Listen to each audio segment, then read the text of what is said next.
It's good to have the 4 matches actually, because when you get here and the way we started was it wasn't really conducive to good preparation because players were coming in here and there. The first game was not good. The second game, obviously we got it right, and it was very, very good. Right? It was excellent. So we're looking forward. We've got a bit of momentum. This gives us an opportunity. We've got 2 games in a row, and then a quick break, day's break, and then we're back in again. So it gives us a great time to get some momentum into the tournament. Nobody wins every game in these tournaments, so it's good. Hopefully we've had our poor performance, which was the first one, and now we're looking forward and hopefully gaining momentum into the week. Yeah. Since last year, Shikil, he was so much popular in Bangladesh, especially for power hitting. Did that hype touch you in last 12 months? It's been great. I did the IPL. Obviously, I'm known as the power hitting guy, so which is great, and it's a power game now. But there's also skill and touch. So even though I'm known as a power hitting coach, I'm a batting coach as well. But I specialise in power hitting. Where it's gone, I had a great. The press last year was brilliant for me. Really good, and I got the IPL, and I've done gigs all over the place. So it's good. It's very good. I'm enjoying the ride, and just see how we go. Julian. Yes. As we know that Bangladeshi cricketers are not physically strong as like Australian or English cricketers, but like Afif, Mrityunjoy, some local cricketers working with you, how they can learn your power hitting process? Well, again, Mrityunjoy is probably the big one. Bijoy last year, I did a lot of work with him with Sylhet. I think you look at Afif, those guys, they're not big, like you said. So they rely heavily on rhythm and timing of their movements, right? They can hit the ball as hard as anyone, but they have to have the rhythm and timing of their movements is crucial, all right? Whereas the big guys can stand there and muscle it. They can't. If they try to muscle it, it doesn't work. So it's giving them an understanding, really. It's an understanding of how their body works when they're looking to strike a ball.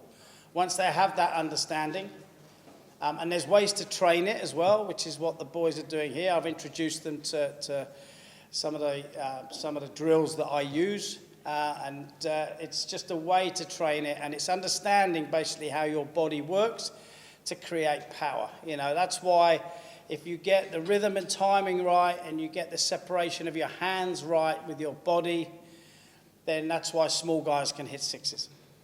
Coach. Yes. Right now your team is training 5 positions in point table. Yeah. So your team will play 4 matches in this time in this program. Yeah. So how do you want to utilize this home advantage, and where you want to say after completing program in which position of point table you want to see your team? Again, it's the old cliche, I know, but you take one game at a time. You see, I'm focusing on tomorrow's game, and then after that, I'll focus on the next game. I think, like I said, you don't win every game. If we can win 3 out of 4, I think we've done really well. Obviously, you want to win 4 out of 4. You want to win every game. But if we can win 3 out of the 4, I think we're in a very strong position going forward. Coach, earlier you said that you are well known for power hitting abilities and power hitting coaching. Now you are a head coach. How is the difference between this and how you cooperate with the whole team? It's a little bit different. It's good. It's the first time I've been a head coach, and I'm loving it, really. I really am. It's good because you get to see everything, and you have to you have to worry about everyone. And I'm enjoying it. I really am. I'm loving the challenge. I'm loving the challenge of it. And I seem to, so far, so good. But it's like everything. When you win, it's great. When you lose, it's not so good. So at the moment, I'm enjoying the win because we've just had one. If we can keep winning, then it's even better. But it's a great challenge. But I don't know you know it or not. There are some gigs in T20 challengers that players are not well known, like Usman Khan, who is the 100 in the Eastern, and Hazalafi and some players. How do you pick them? Well, there's no egos in the group, you see, which is great. There's no big egos. And I think this is a great platform for players to come in who aren't that well known and to come in like Usman did. Nobody really heard of him, and he's come in and smashed 100. You know, the way he plays, it's exciting. I'm not saying he's going to do that every game, because the way he plays, it's high risk. But if he can come off more often than not, then, you know, we're in a great position to win games. That will scare people what happened. That will scare teams what happened in the last game. They'll see how much power we've got. And we've got players who didn't even bat, you see. So it's exciting, but it's good to manage, but there's no egos in the group, so that's cool. Coach, Afif Hussain didn't do well in first 2 matches. Is there a concern for you? Who's this, sorry? Afif Hussain. Afif. No, he did well for second game. He did all right. Saw it at home. Afif? Yeah, Afif. I think, yeah. No, I have no problem with Afif. Absolutely. I've got no worries with him at all. What you will do with him as a power hitter coach? Again, he's a proper player, so he needs to play to his strengths, right? So again, be careful when you use that power hitting phrase. He's not a power hitter. He's a puncher. So you have hitting power, and you have, like Usman has hitting power.